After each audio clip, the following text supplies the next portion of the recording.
Assalamualaikum warahmatullahi wabarakatuh. Hari ini kita masih melanjutkan materi mengenai teks negosiasi ya. Materi pembelajaran hari ini ada dua. Yang pertama, proses negosiasi secara umum yang sering dilakukan. Dan yang kedua, taktik yang dilaksanakan dalam negosiasi. Materi selanjutnya yaitu proses negosiasi secara umum yang sering dilakukan.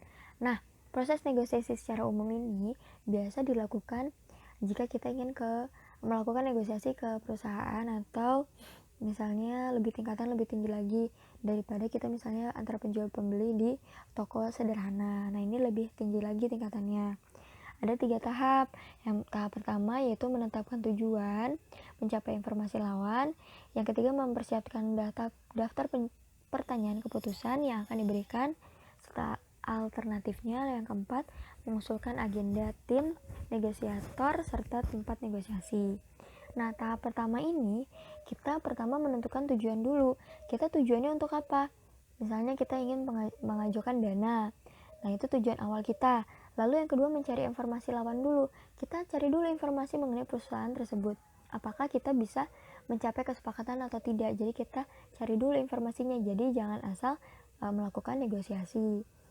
Lalu yang ketiga, mempersiapkan daftar pertanyaan. Lalu keputusan yang diberikan serta alternatifnya. Jadi kalau misalkan kita ingin ke perusahaan, kita siapkan daftar pertanyaan yang mungkin akan diajukan oleh perusahaan. Misalnya dari penawaran kita ingin meminta dana atau pengajuan dana, nanti dana tersebut akan digunakan untuk apa saja, terus dananya yang dikeluarkan seberapa. Nah, itu adalah pertanyaan-pertanyaan yang mungkin akan ditanyakan. Jadi kita harus menyiapkan daftar tersebut dan kita bisa menjawabnya. Lalu yang keempat, mengusulkan agenda tim negosiator dan serta tempat negosiasinya. Nah, mengusulkan agenda itu kita agendakan dulu. Kita mau bertemu dengan perusahaan tersebut kapan, kita agendakan dulu. Lalu kita misalnya mengabari dari perusahaan tersebut, misalnya di hari Senin, lalu tempatnya di restoran apa. Lalu tim negosiator itu kan adalah kita sendiri. Kita siapkan tim juga yang ahli dalam negosiasi. Lalu tahap kedua yaitu menciptakan suasana, yaitu memastikan semua memiliki wewenang, menegaskan posisi awal kita dan lawan, mencari solusi jika perbedaan pendapat. Lalu yang kelima, menawarkan untuk sesuatu yang kita inginkan. Yang keenam, menyatakan tujuan, memerhatikan bahasa tubuh, lalu mengambil keputusan akhir. Nah, tahap kedua ini sangat-sangat harus diperhatikan, karena yang pertama menciptakan suasana. Suasana itu harus diciptakan oleh kita. Jadi kita tidak boleh menciptakan suasana yang tegang atau misalnya sangat dingin dan tidak ada timbal baliknya, itu tidak boleh. Jadi harus menciptakan suasana yang menyenangkan. Lalu memastikan semua memiliki wewenang. Wewenang di sini adalah antara pihak satu dan pihak dua. Misalnya antara investor dengan kita sendiri sebagai negosiatornya. Lalu yang ketiga, menegaskan posisi awal kita dan lawan. Jadi menegaskan bahwa di sini kita akan mengadakan pengajuan. Jadi diposisikan kita sebagai negosiatornya dan mereka sebagai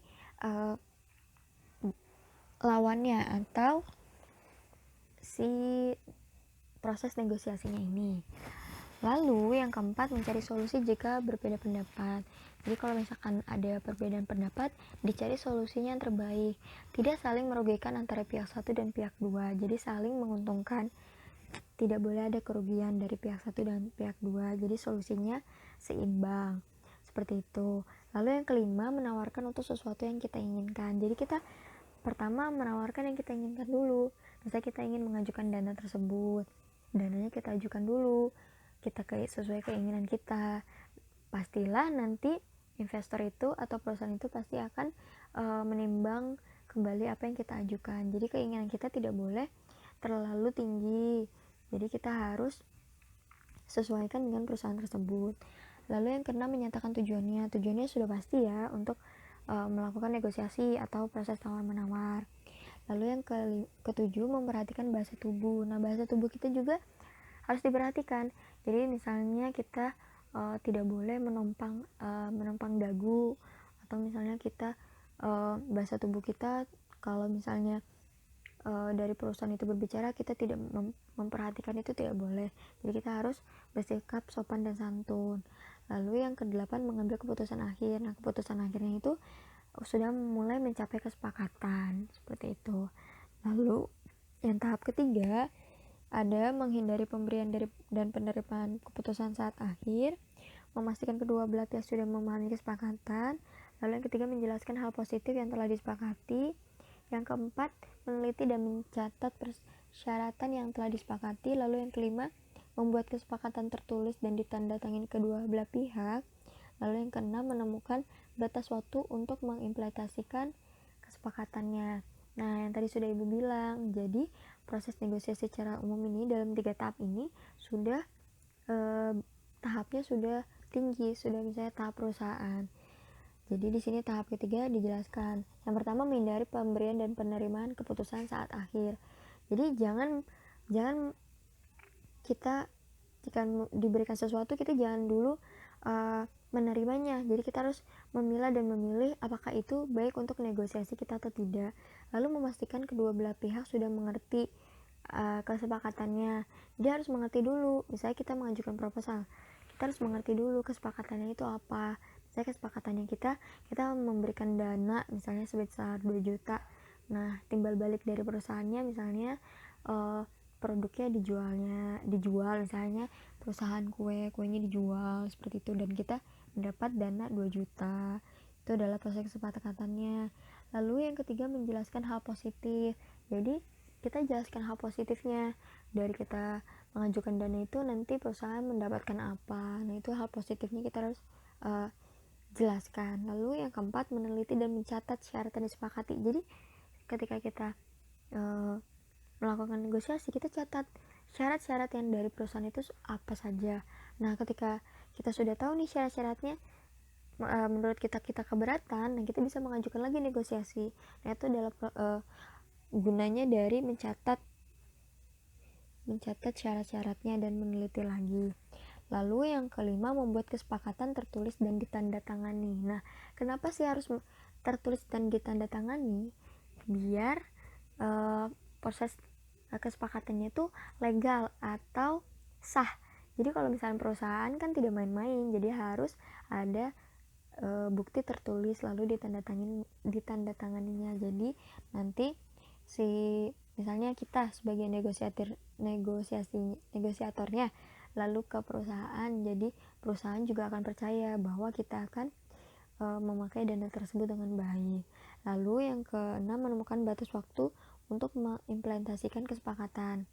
Nah, di sini jika belum adanya kesepakatan, kita harus menemukan batas waktunya. Misalnya batas waktunya sampai bulan, misalnya kita melakukan negosiasi bulan Januari, kita batas waktunya sampai bulan Februari, seperti itu, untuk bisa mencapai kesepakatan itu. Jadi harus diagendakan, harus ada batasan waktunya. Jadi kita tahu, kita menunggu itu dengan kepastiannya. Seperti itu adalah proses negosiasi secara umum yang sering dilakukan. Materi selanjutnya yaitu taktik yang dilaksanakan dalam negosiasi. Nah, dalam negosiasi juga kita harus memiliki taktik. Nah, di sini ada 23 taktik yang akan dijelaskan. Yang pertama, ketahuilah alternatif terbaik kamu.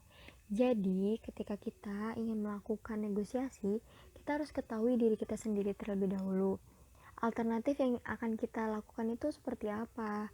Misalnya, kalau misalnya si perusahaan atau si penjual itu tidak bisa mencapai negosiasi ke kita, kita harus mempunyai alternatif yang terbaik sesuai dengan yang kamu. Misalnya kita menjatuhkan harga tidak jauh dari yang penjual minta, seperti itu adalah alternatif terbaik kamu. Jadi harus tahu diri kamu sendiri terlebih dahulu. Lalu yang kedua, ketahuilah tujuan pihak lawan yang sebenarnya. Jadi sebelum kalian melakukan negosiasi, kalian ketahui dulu tujuan pihak lawan ini seperti apa gitu. Ditakutkan nanti kita mengalami kerugian karena pihak lawan terlalu memberikan harga yang terlalu tinggi, seperti itu. Jadi ketahui dulu tujuannya apa. Lalu yang ketiga, kendalikan keadaan. Yang tadi, suasana itu sangat penting sekali. Kita harus membuat suasana tersebut nyaman. Tidak ada misalnya tidak ada ketakutan antara pihak satu dan pihak kedua. Nah, itu suasana atau keadaan itu sangat diperlukan sekali. Lalu yang keempat, gunakan kriteria objektif. Nah, kriteria objektif ini kalian harus mempunyai kriteria secara objektif. Objektif itu apa sih? Sesuai dengan realitasnya. Jadi kita punya kriterianya. Kalau misalkan dananya kita dapatkan, misalnya kita ingin mengajukan 2 juta tapi perusahaan hanya memberikan 500.000. Nah, kriteria objektifnya apa? Kayaknya tidak bisa deh seperti ini. Kalau misalnya kayak gini, kita akan mengalami kerugian. Maka dari itu kita harus melakukan negosiasi lagi sesuai dengan kriteria objektif kita. Misalnya kalau misalnya kita tidak dapat 2 juta, kita bisa dapat 1 juta. Nah, itu adalah kriterianya. Lalu yang kelima, data semua bahan yang dinegosiasikan. Jadi sebelum kita negosiasi tadi, kita harus mendata dulu apa yang akan kita negosiasikan dan alternatif jawaban yang akan nanti kita sampaikan. Nah, itu didata terlebih dahulu sebelum melakukan negosiasi. Jadi kita tidak banyak termenung atau misalnya memikirkan sesuatu terlebih dahulu gitu. Lalu yang keenam, pemilihan waktu adalah segalanya. Jadi ketika kita melakukan negosiasi, pemilihan waktu itu sangat diperlukan. Jadi misalnya kita ingin ke perusahaan, jadi tidak boleh terlalu sore, karena kalau sore kan sudah perusahaan sudah mulai istilahnya sudah merapikan apa yang telah dilakukan selama pekerjaan itu satu hari itu. Maka dari itu kita waktu kita biasakan untuk misalnya sekitar pukul 10 atau misalnya pukul 13.00. Tidak boleh misalnya dari waktu istirahat perusahaan tapi kita malah ke sana, itu kan tidak sopan. Nah, itu pemilihan waktu. Lalu yang ketujuh, putuskan seberapa tinggi yang kamu anggap tinggi. Nah, yang ini adalah jangan meremehkan perusahaan atau jangan meremehkan diri kita sendiri juga. Jadi misalnya kita melakukan negosiasi tapi kita meremehkan perusahaan karena perusahaannya misalnya bobrok lah, atau misalnya perusahaan itu tidak berjalan dengan baik, itu kita jangan meremehkan seperti itu. Kita posisikan kita sebagai orang yang netral. Pemikirannya harus disesuaikan, jadi tidak boleh merendah ataupun meninggi. Nah, kita harus sesuaikan. Lalu yang kedelapan, personalitas. Nah, personalitas ini adalah sikap kita juga. Sikap kita itu juga berguna. Jadi kita harus bersikap bersahabat dengan pihak lawan kita atau pihak kedua kita. Jadi kita harus bersahabat. Tidak boleh kita menganggap lawan kita itu sebagai musuh, tidak. Tapi proses negosiasi ini adalah untuk bersahabat, saling silaturahmi. Nah, itu adalah personalitas. Lalu yang kesembilan, kendalikan emosi kamu. Tetap tenang. Jadi kalau misalnya kesepakatannya tidak disepakati lalu kamu emosi, nah itu tidak boleh. Emosi itu harus dikendalikan. Biasakan untuk bersikap dingin. Jadi jangan terlalu terpancing emosi. Nah, itu adalah taktiknya. Lalu yang 10, penawaran jual beli itu ada timbal baliknya. Yang tadi Ibu sudah jelaskan. Kalau misalnya kita meminta dana dari perusahaan itu, timbal baliknya misalnya kita memberikan perusahaan itu memberikan dana sebesar 2 juta, timbal balik untuk perusahaannya adalah untuk menjual kue yang ada, misalnya itu dari perusahaan kue. Nah, itu adalah timbal baliknya. Lalu yang ke-11, gunakan seorang saksi ahli. Jadi ketika kita melakukan negosiasi, misalnya negosiasinya sudah negosiasi tingkat tinggi mengenai perusahaan yang sangat rawan, kita harus gunakan saksi ahli.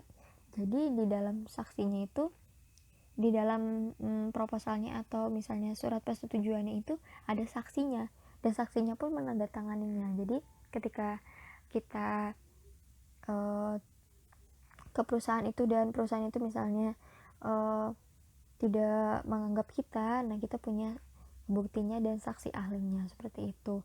Lalu yang ke-12, temukan kesamaan. Nah, temukan kesamaan dari kita harus menemukan dulu kesamaannya kita maunya apa.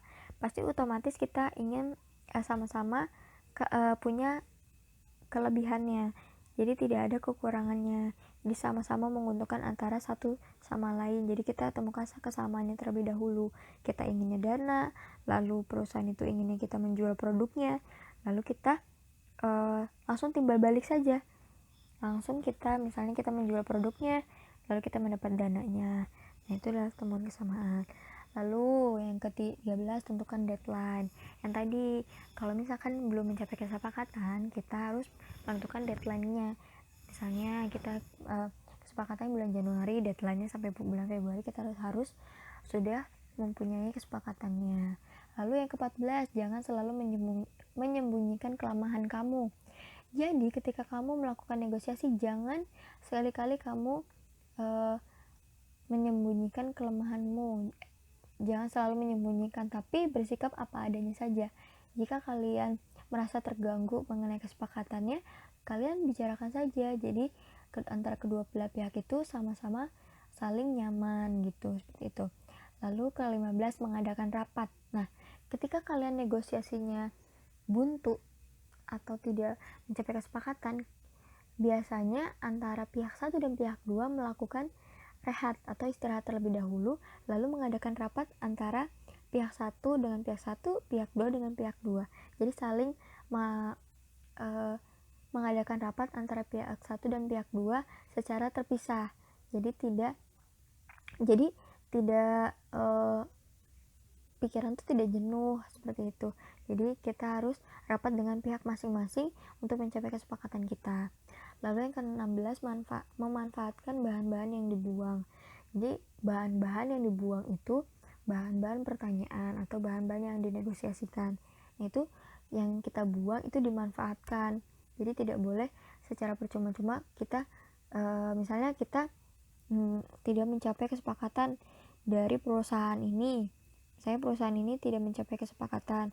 Nah, itu jangan dibuang bahan-bahannya, tapi kita ajukan lagi ke perusahaan lain, seperti itu. Jadi jangan jangan menyerah istilahnya kalau ingin menegosiasi atau mencapai kesepakatan. Jadi kalau ditolak satu perusahaan, kita ke perusahaan lain, seperti itu. Lalu memaket bahan-bahan ini setelah dibuang, misalnya kita dibuang nih bahan dari negosiasinya, kita paketkan lagi. Nah, tapi kita pilih dulu kesepakatannya, mungkin kita ubah jadi seperti ini. Misalnya kita mengajukan 2 juta, coba kita ajukan 1 juta. Kalau misalkan dua perusahaan sepakat, kan kita sudah mencapai yang kita inginkan sebesar 2 juta tersebut. Nah, itu memaketkan. Lalu 18, setujui sesuatu secepat mungkin. Jadi ketika kita melakukan negosiasi, kita jangan terlalu berpikir terlalu lama, langsung disetujui saja bila kedua belah pihak sama-sama menguntungkan. Jadi jangan terlalu lama dalam menyetujui sesuatu atau memikirkan sesuatu. Jadi harus cepat, seperti itu. Jadi perusahaan pun akan percaya ke kita. Tuh, lalu yang ke-19, berikan penawaran pertama dan terbaik. Jadi penawaran yang kita ajukan itu harus penawaran yang paling terbaik yang akan kita lakukan. Lalu ke-20, bersikap. Nah, bersikap itu kita bersikapnya sesuai dengan keadaannya. Jadi jangan terlalu emosi yang tadi, dan santun, lalu logis sikapnya. Jadi orang juga tidak meremehkan kita. Lalu yang ke-21, tawarkan beberapa pilihan. Jika belum mencapai kesepakatan, kita tawarkan beberapa pilihan. Pilihannya tidak hanya satu, tapi banyak. Pilihan itu pilihannya yang terbaik. Misalnya memperpanjang kontraknya, atau misalnya memperpanjang kesepakatannya kita menjual produknya. Nah, itu kan adalah beberapa tawaran. Jadi istilahnya kita tidak boleh menyerah dalam menegosiasinya. Lalu yang ke-22, menunggu sebelum membalas. Jadi kita harus menunggu dulu.